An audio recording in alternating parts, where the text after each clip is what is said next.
Mis amados, antes de comenzar vamos a orar para introducirnos en la palabra, ¿ok? Señor, te damos gracias en este nuevo día que tú nos regalas.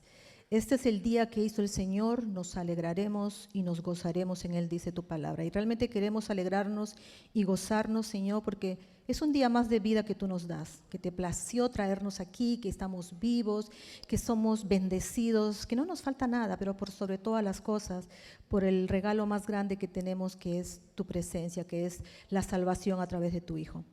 Padre, en esta mañana hemos hecho el lugar para ti, como decía la canción.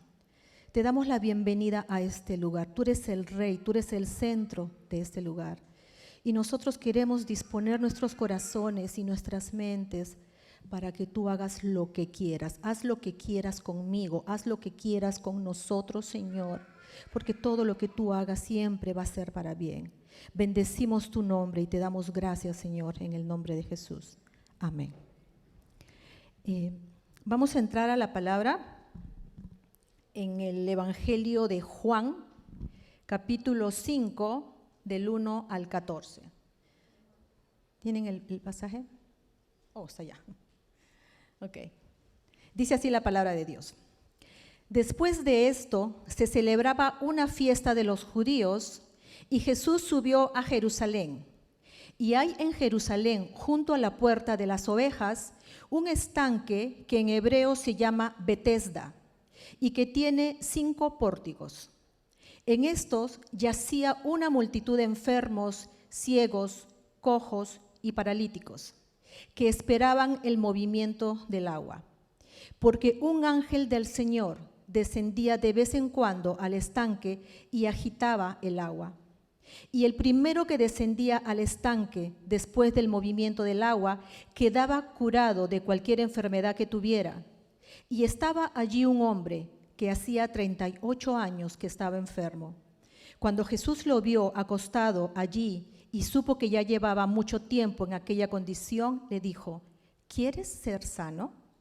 El enfermo le respondió: Señor, no tengo a nadie que me meta en el estanque cuando el agua es agitada, y mientras yo llego, otro baja antes que yo.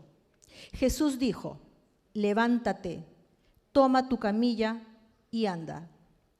Y al instante el hombre quedó sano y tomó su camilla y echó a andar. Y aquel día era día de reposo. Por eso los judíos decían que el que fue sanado es día de reposo y no le es permitido cargar tu camilla, le decían al enfermo. Pero él les respondió: el mismo que me sanó me dijo: toma tu camilla y anda. Le preguntaron: ¿quién es el hombre que te dijo toma tu camilla y anda? Pero el que había sido sanado no sabía quién era, porque Jesús sigilosamente se había apartado de la multitud que estaba en aquel lugar. Después de esto Jesús lo halló en el templo y le dijo: mira, has sido sanado, no peques más, para que no suceda algo peor. Una de las características del Evangelio de San Juan, a diferencia de los otros evangelios de Mateo, Marcos y Lucas, estos evangelios más que nada mostraban la vida y el ministerio de Jesús. Juan se enfocó mucho más en mostrar la divinidad de Jesús y lo hacía a través de los milagros. Hay 7 milagros específicos en este evangelio y el que acabamos de compartir es uno de ellos. Ahora, dice la palabra que en Jerusalén, junto a la puerta de las ovejas, había un estanque llamado Betesda. Betesda significa en hebreo casa de misericordia, casa de compasión. Es interesante porque Jesús, en uno de los pasajes de este Evangelio de San Juan, dice que Él es la casa de las ovejas.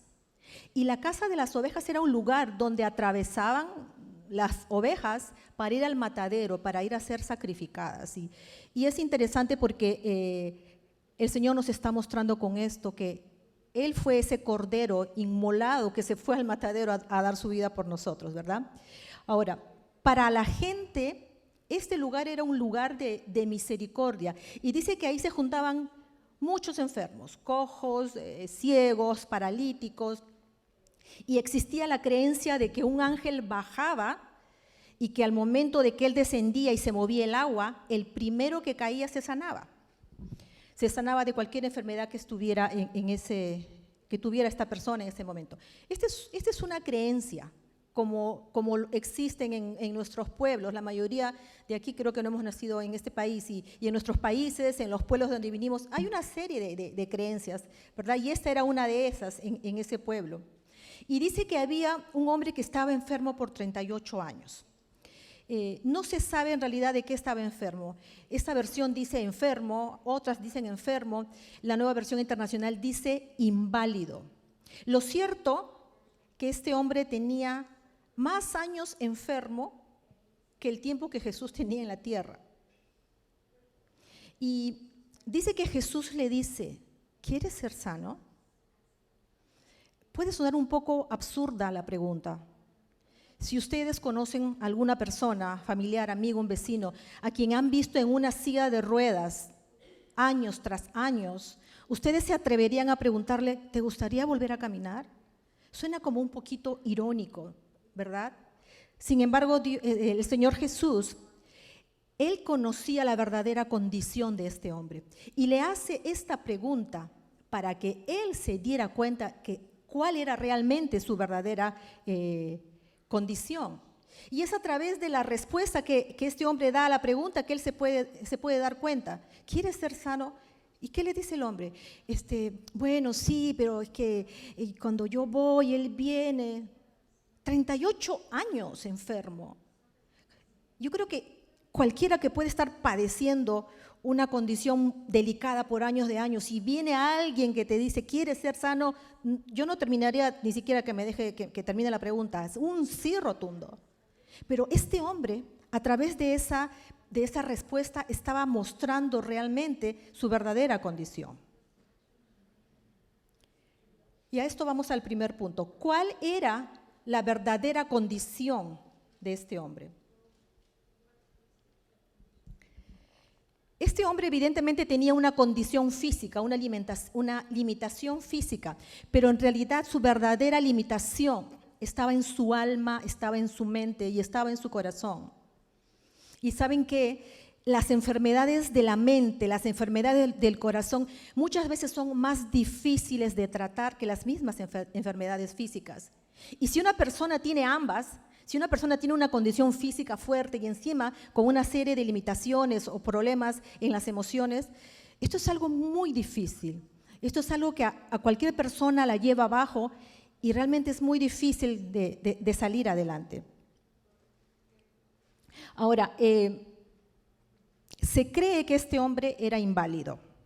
Y un inválido es una persona que adolece de un defecto físico o mental que puede ser adquirido o puede ser congénito, que le impide, miren lo que les voy a decir, le impide o le dificulta alguna de sus actividades. ¿Qué cosa quiere decir con esto? Que este hombre no era un parapléjico, no estaba completamente imposibilitado. ¿Por qué? ¿Y por qué nos damos cuenta de esto? Porque la palabra dice que él estuvo 38 años y que cuando Jesús llegó y le preguntó, ¿cuál fue su respuesta? Mientras yo llego, otro baja antes que yo. O sea, quiere decir que el hombre sí logró moverse, quizás arrastrándose con las manos, con los pies, con el cuello, no sé. Pero mientras estaba en esa ida a ese estanque, de repente venía otro y saltaba. ¿Y qué cosa hacía este hombre? Oh, ya me ganó. Y después otra vez, estaba por llegar y otra vez alguien se saltaba y se daba la vuelta. Hermanos, 38 años en ese plan. Yo me pregunto, porque yo la verdad que yo visualizo mucho las cosas, sobre todo cuando se trata de la palabra, y yo decía, y de repente, ¿yo qué hubiera hecho? Bueno, se tiró, pues sigo, no importa, un día, 2 días, me canso, descanso, me levanto y sigo, pero en algún momento yo voy a llegar a ese estanque. En algún momento yo voy a estar al borde. Si es posible, voy a estar con el brazo colgado ahí cerca al agua, y si aparece ese ángel, pues ya voy a estar allí. Pero no, ¿él qué hacía? Él se volteaba. Y miren esto, él hagan de cuenta que ese es el estanque. Llegaba acá, pues así, ¿no les recuerda algo eso? 38 años, yendo y viniendo. ¿Ustedes creen que iba a llegar al estanque en algún momento así? Jamás. ¿Y saben qué? ¿Sabían ustedes que el verdadero tiempo del juicio de Dios sobre la primera generación que salió de Egipto duró 38 años? El pueblo se demoró 40 años desde que salió de Egipto hasta la tierra prometida, pero el juicio de esa generación fueron 38. ¿Por qué? Porque el Señor dijo que esa generación no iba a llegar. El Señor dijo que todos iban a morir y que sus descendientes, a excepto de Josué y de Caleb, fueron los únicos, pero todos iban a morir en el camino. Y el último en morirse en esa generación fue después de 38 años. Y cuando yo leía esto, yo decía, acá tiene que haber una analogía, acá tiene que haber un paralelo. Los 38 años del pueblo, de esos guerreros hebreos dando vueltas en el desierto, con la vida de este hombre, 38 años en ese estanque. Este hombre estaba en un desierto, literalmente estaba en un desierto. Ahora, no sabemos cuánto tiempo habrá intentado este hombre ir hasta el estanque. Lo hizo varias veces, pero no sabemos cuántas. ¿Y saben por qué? Quizás en el camino se desanimó, se cansó, se decepcionó, se deprimió, porque la palabra dice que cuando el Señor Jesús lo vio, dice que estaba acostado. O sea, no lo vio en el intento, lo vio acostado. Quizás ya estaba desanimado, quizás ya estaba deprimido. Y miren, las personas con una condición de inválidos tienen una característica, que la depresión es uno de los trastornos secundarios por los que atraviesan. Y la depresión, hermanos, ¿qué hace en una persona? Hace que se encierre en su mundo, en su caparazón, y no ve más allá de su realidad. Es por eso que el Señor le hizo esa pregunta aparentemente absurda, para ver si es que realmente este hombre quería ser sano. Y no pues con la justificación de esto y el otro, porque eso fue lo que ese hombre hizo. Y nosotros, ¿saben qué? A veces caemos en nuestras vidas con nuestras pruebas, con cosas en las que estamos tanto tiempo, en un desánimo tal, que a veces esperamos que otras personas o que Dios mismo haga nuestra parte. Y ¿saben qué? El Señor hace lo sobrenatural y nosotros hacemos lo natural. ¿Qué esperó y qué obtuvo este hombre? Quizás este hombre esperó que Jesús le ayudara a llegar al estanque, y obviamente Jesús no iba a hacer, porque no necesitaba hacer eso para sanar a este hombre. Quizás esperó un gesto de lástima, de conmiseración de parte de él, pero ¿saben qué? Lejos de mostrar esa lástima, le dijo 3 cosas: levántate, toma tu camilla y anda. Puede parecer fuerte, puede parecer duro, pero la palabra no dice que lo consuela, que lo abraza, que lo apapacha, le dice levántate. Es más, ni siquiera dice que lo ayudó a levantarse. Levántate, le dio la orden. Con esta orden, ¿qué estaba diciendo el Señor? No te quedes ahí, haz algo. Eso es lo que le estaba diciendo. No le tuvo lástima, le tuvo compasión, que es muy diferente. Porque la lástima es eso de que, ay, qué pena, y juntos los dos lloramos. No quiero que malinterpreten esto. Necesitamos a alguien para llorar muchas veces, y el Señor siempre va a poner a ese alguien. Pero lo que el Señor le dio a ese hombre era lo que necesitaba, una zarandeada y una zamaqueada, y le dijo, levántate, coge tu camilla y anda, porque eso era lo que necesitaba. ¿Y qué pasó? El hombre fue sano. El hombre recibió lo que realmente necesitaba, y la verdadera compasión es eso, recibir de Dios, de parte de Dios, lo que necesitamos y que Él solamente lo tiene. Si hubiera solamente sido lástima, probablemente este hombre se hubiera mantenido en la misma condición. Es muy probable, pero lo que él necesitó era la misericordia y la compasión de Dios, hecho en sanidad, en libertad, como el Señor se la dio. ¿Saben? Muchos de nosotros muchas veces caemos en una especie de invalidez en nuestra mente y en nuestras emociones. Alguna vez probablemente hemos pasado eso. ¿Y saben qué? Que cuando nosotros estamos en esa invalidez, no solamente nos afecta a nosotros, nos afectan a todos los que nos rodean, a todos. Si nosotros estamos afectados con la tristeza, todos se entristecen. Si estamos afectados con la amargura, todos se amargan. Si estamos afectados con la rabia, con el enojo, con la frustración, es increíble cómo contagiamos eso. O sea, no solamente es por nosotros, es por los seres que amamos, pero sobre todo afecta el plan de Dios en nuestras vidas. ¿Por qué? Porque estamos tan cargados de cosas. Una vez yo tuve una visión donde yo estaba gorda y era un chaleco donde tenía un montón de cosas y que yo de repente empecé a sacar. Y me acaba de venir ahorita esto lo del chaleco. Y todas esas cosas que yo sacaba era el peso con el cual yo estaba cargando. Y cuando uno está cargando tanto peso en sus emociones, en su vida, con sus problemas, ¿qué es lo que pasa? Nuestro andar es lento. Nuestro andar físico, nuestro andar emocional es lento. Y nos seguimos cargando y cargando y cargando y va a llegar un momento que estamos tan cargados que ya no podemos andar. Y estamos ya como cubiertos. Y con esa cobertura no podemos ver, no podemos escuchar, Dios no puede obrar en nuestras vidas. ¿Cuál es la condición de tu alma? ¿Cuál es esa condición de nuestra alma? Porque obviamente yo me incluyo, de nuestra mente, de nuestro corazón, en la que nosotros estamos quizás sumergidos ahorita sin poder salir. ¿Cuál es ese lado oscuro que solamente nosotros sabemos y que nos impide avanzar y andar en nuestro andar con el Señor? ¿Sabías que algunas de las condiciones que nosotros padecemos, las condiciones físicas, tienen como origen el alma o el espíritu?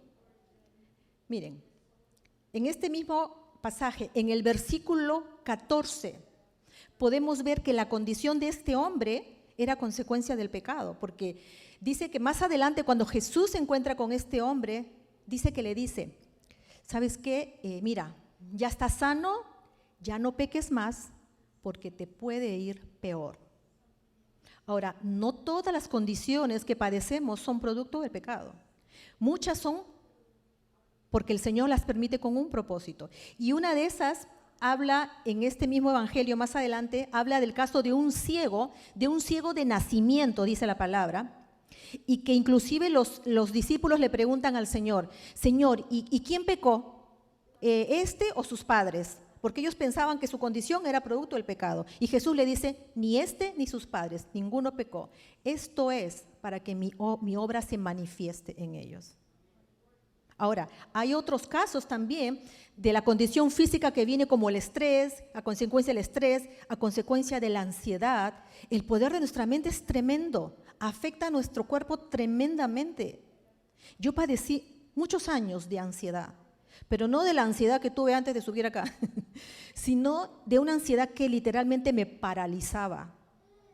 Fue horrible, una de las etapas más horribles. Ustedes saben que la ansiedad es como esa sensación que nos falta el aire. Yo sentía que tenía un inflador en el pecho.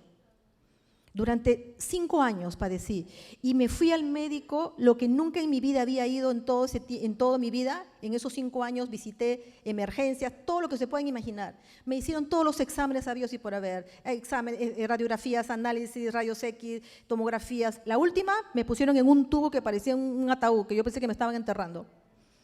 Y el médico, ¿qué me decía?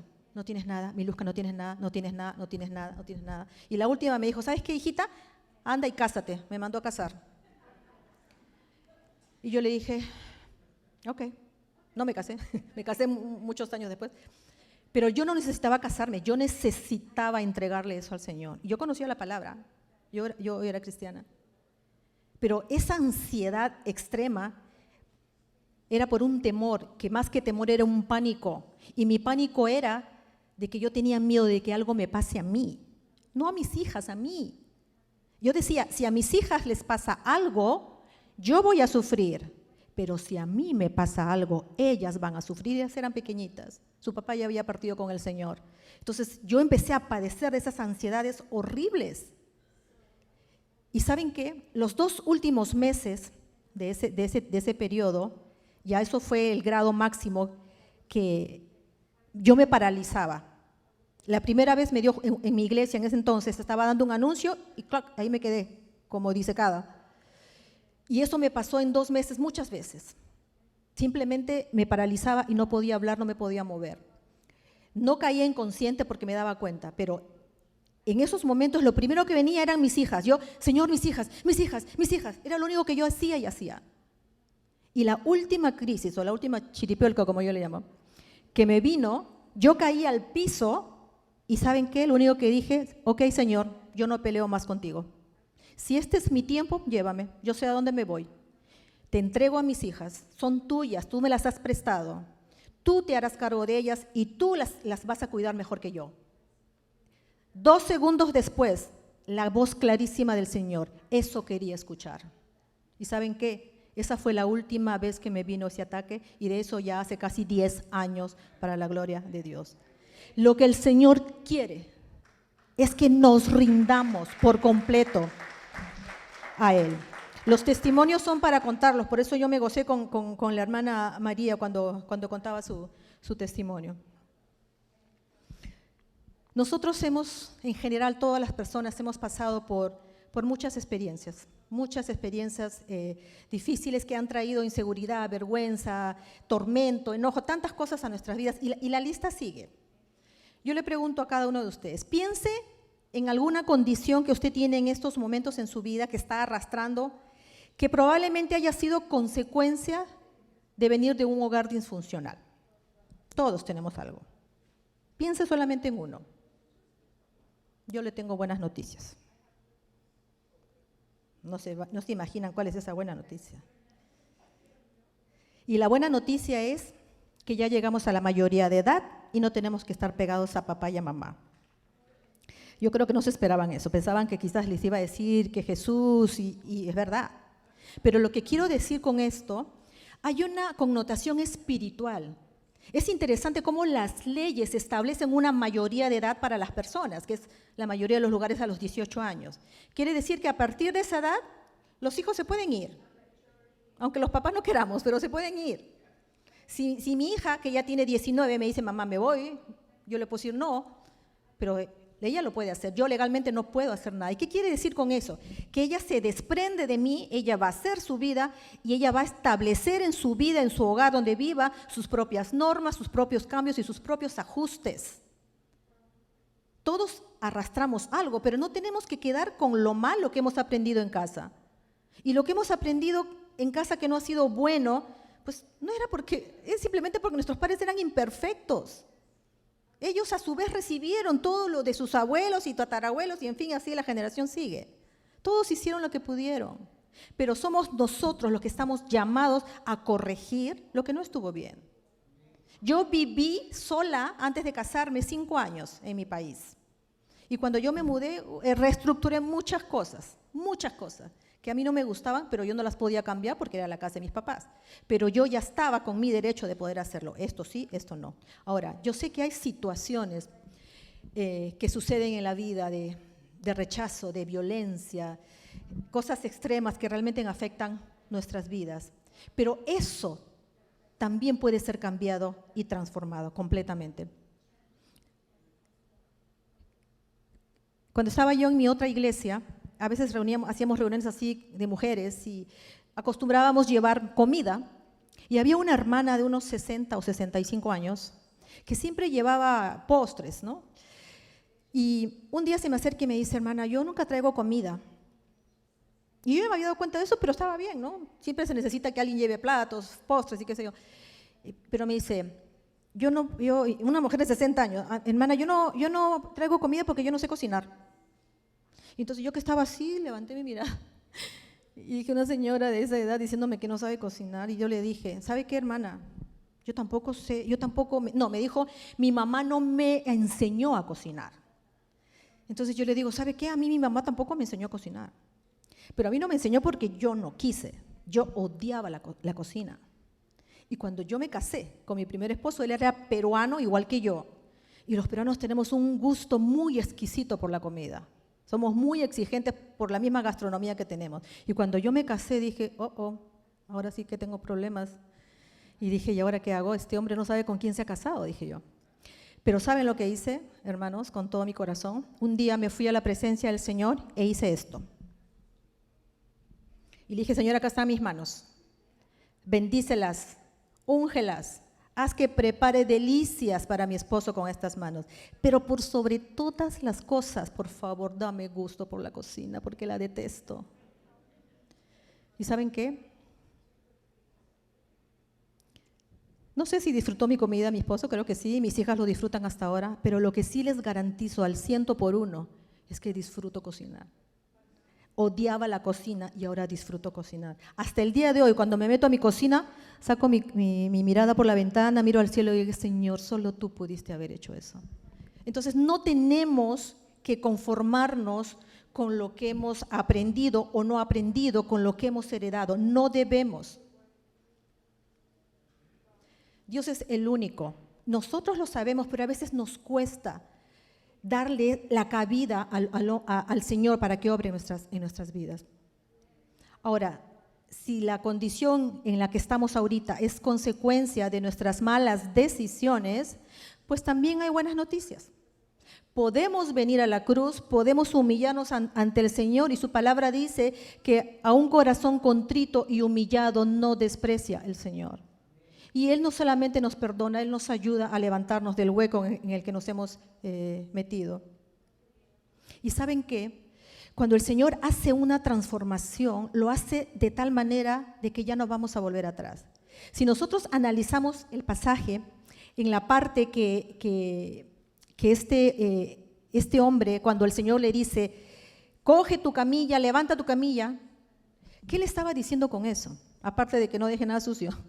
Le estaba diciendo, ¿sabes qué? Ya no la vas a necesitar. Tú no vas a volver a la condición de antes porque la sanidad y la libertad que yo te estoy dando es completa, es total. Yo creo que no hay nadie más que pueda hacer una cosa así. ¿En qué condición estamos estancados nosotros en el estanque? ¿Hay alguna condición que nos tiene paralizados en nuestras emociones? A tal punto que no nos damos cuenta que está el Señor con nosotros. Hermanos, miren, este hombre estaba tan sumergido en su mundo que no se dio cuenta de que Jesús estaba pasando por allí. Porque cuando los religiosos le preguntaron, ¿quién te dijo que llevaras tu camilla? Ni siquiera le preguntaron quién te sanó. ¿Quién te dijo? Y él le dijo, el que me sanó. ¿Y saben qué? Era muy difícil no conocer de Jesús, porque la palabra dice que su fama iba creciendo día tras día. Los lugares donde él iba, él movía masas, él inquietaba a la gente, todo el mundo sabía que estaba llegando Jesús y sobre todo los enfermos, porque la gente lo seguía para ser sanados, para escuchar sus enseñanzas, pero sobre todo para ser sanados. El Evangelio de Marcos dice que su fama se extendía. Lucas dice que su fama se difundía. Pero este hombre no supo, estaba tan metido en su mundo que no supo. Y hay otro pasaje de Marcos que dice que había un ciego que estaba sentado en el camino, un ciego físico, no veía nada, y dice que en ese momento empezó a pasar Jesús. Y todo el tumulto que él generaba. Y el ciego decía, ¿qué está pasando? ¿Qué sucede? ¿Quién es? Y alguien de por ahí le dijo, está pasando Jesús. ¿Y qué hizo el ciego físico? Se levantó y dijo, Jesús, hijo de David, ten misericordia de mí.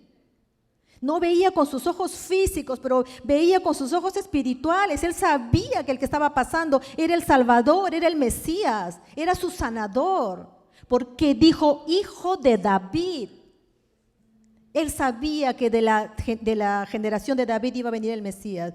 Y la gente lo callaba, lo botaba. Y él más fuerte, Señor, Jesús, hijo de David. ¿Y qué hizo el Señor Jesús? Se detuvo. ¿Qué quieres? Que recobre la vista. Se sanó. Su fe de este hombre, aún no viendo, su fe lo sanó. Y este hombre viendo, no supo. Y yo no sé si sanó a los otros enfermos, la palabra no dice si sanó a los otros enfermos, probablemente no, porque dice que se salió sigilosamente. Pero ninguno de estos enfermos lo vio a Jesús. Yo les hago una pregunta a todos. ¿Cuántos de aquí tienen a Jesús en el corazón?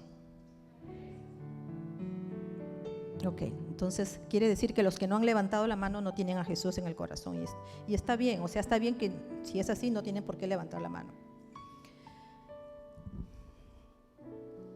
¿Cuántas veces no nos hemos dado cuenta de que Jesús está en nuestras vidas? ¿Cuántas veces lo hemos ignorado? ¿Cuántas veces el Señor ha querido llamarnos nuestra atención? Nos ha hablado quizás en una prédica, en un testimonio, en el trabajo, de tantas formas, y nosotros nos volteamos, nos hacemos los sordos, los ciegos y los mudos. ¿Cuántas veces hemos hecho con el Señor eso? ¿Saben qué? ¿Cuál es esa condición que no nos deja caminar hasta el día de hoy? No tiene que ser algo grandioso, no tiene que ser una enfermedad grave, puede ser una adicción, puede ser un mal hábito. Eres muy desordenado o desordenada, eres muy impuntual. Hay algo, todos en nuestra vida tenemos algo que nos está haciendo de piedra de tropiezo en nuestro andar y en nuestro crecimiento con el Señor, y que nos está impidiendo avanzar, que está impidiendo que los propósitos de Dios se cumplan, que está impidiendo que sirvamos en nuestros dones, como es el deseo del Señor y de nuestros pastores aquí en nuestra iglesia. Porque estamos ensimismados en nuestro problema y no vemos, no sentimos, no vamos más allá. ¿Y saben qué? Lo único que vamos a conseguir con eso, volteándonos, haciéndonos los sordos o negando que estamos escuchando, es estar como el paralítico, dando vueltas y vueltas y vueltas. Y nunca vamos a llegar a la tierra prometida, nunca vamos a llegar al estanque de esa manera. Tenemos ya que despojarnos de eso. ¿Ustedes creen que hay un plan mejor que el de Dios para nuestras vidas? Yo creo que nosotros podemos decir sí, pero muchas veces en la práctica no lo hemos demostrado. En la práctica hemos querido hacer nuestros propios planes, nuestros propios deseos. Yo lo hice, acepté muy jovencita al Señor y me aparté 20 años porque pensé que la vida afuera era mejor. Y después de 20 años dije, Señor, me rindo. No hay nada que supere lo que el Señor tiene para nuestras vidas. Lo que pasa es que muchas veces el Señor permite cosas que no nos gustan, que no nos agradan. Pero ¿saben qué? La única forma de llegar a la tierra prometida es pasando el desierto. No hay otra forma. El paraíso no está acá en esta tierra, hermanos. Hay un precio que pagar. Y es mejor pagar el precio para llegar a la tierra prometida que pagar un precio y después terminar fuera de la voluntad del Señor. Cuando el Señor murió, el Señor hizo su obra completa. El Señor no solamente murió para darnos salvación, murió para darnos libertad, murió para darnos sanidad. Lucas 4:18 dice, el Espíritu del Señor está sobre mí, porque me ha ungido para anunciar el Evangelio a los pobres. Me ha enviado para proclamar libertad a los cautivos y la recuperación de la vista a los ciegos, para poner en libertad a los oprimidos. Su obra fue completa. Y si hay cosas en nuestras vidas que no se pueden cambiar, tenemos que aprender a aceptarlas, porque muchas veces el sufrimiento viene cuando no aceptamos algo que no se va a cambiar. Antes de terminar, quiero compartir con ustedes un breve video de unos cuantos segundos, por favor.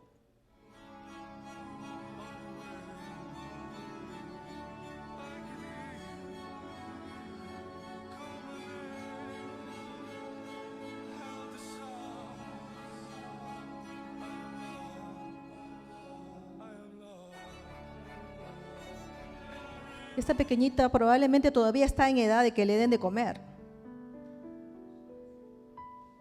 Aún teniendo sus bracitos, pudieran darle de comer y normal, pero lejos de la edad y encima no tener bracitos, esta bebé está aprendiendo desde pequeñita a enfrentar la vida. Siempre vamos a encontrar a alguien con problemas más grandes que nosotros o con problemas más pequeños que el de nosotros. Siempre va a haber eso. ¿Saben qué? Ya, quitémonos eso ya de nuestra mente y de nuestro corazón. Solamente pongamos la mirada. Eso es lo que quiere el Señor. Eso es lo que quiero oír de ti, como me dijo a mí el Señor. Confía en mí. Ríndete a mí. Deja ya de darme la espalda. Deja ya esa parálisis mental, emocional. Déjame a mí actuar en tu vida. Vamos a orar. Bendito Dios. Padre, la obra que tú hiciste fue completa. Tú dijiste, consumado es, hecho está. Ya no hay nada más para hacer, Señor.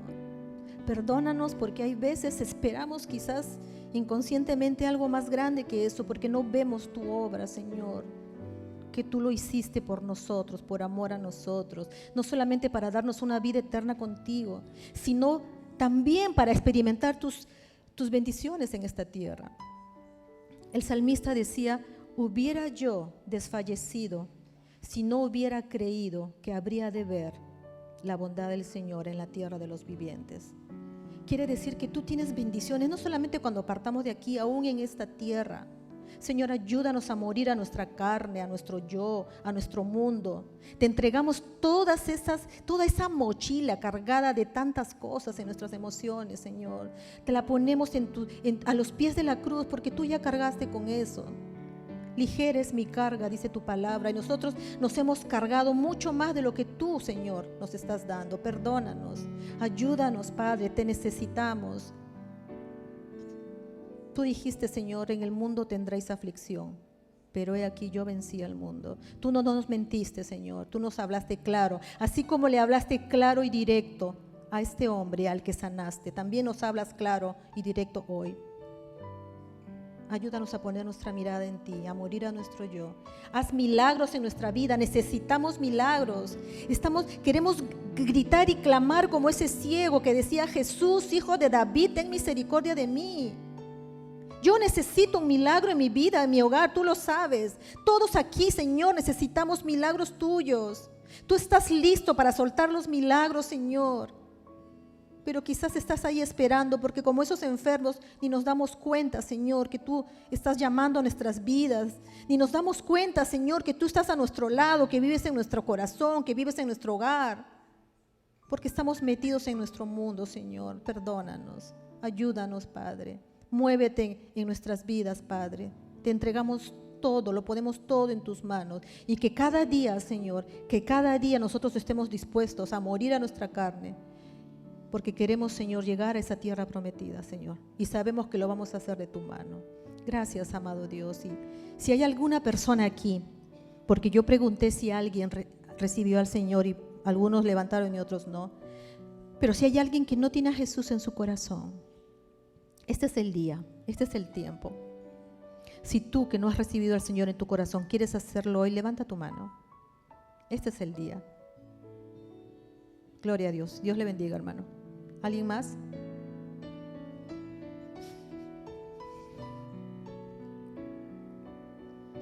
Repita conmigo esta oración en su corazón. Señor Jesús, te doy gracias porque tú moriste por mí en la cruz. Moriste por mis pecados. Y yo te acepto en este día como mi Señor y Salvador. Te invito a que entres a mi corazón y que seas el Señor de mi vida. Gracias por perdonar mis pecados. Te entrego mi vida y de ahora en adelante quiero caminar de tu mano, Señor. Amén.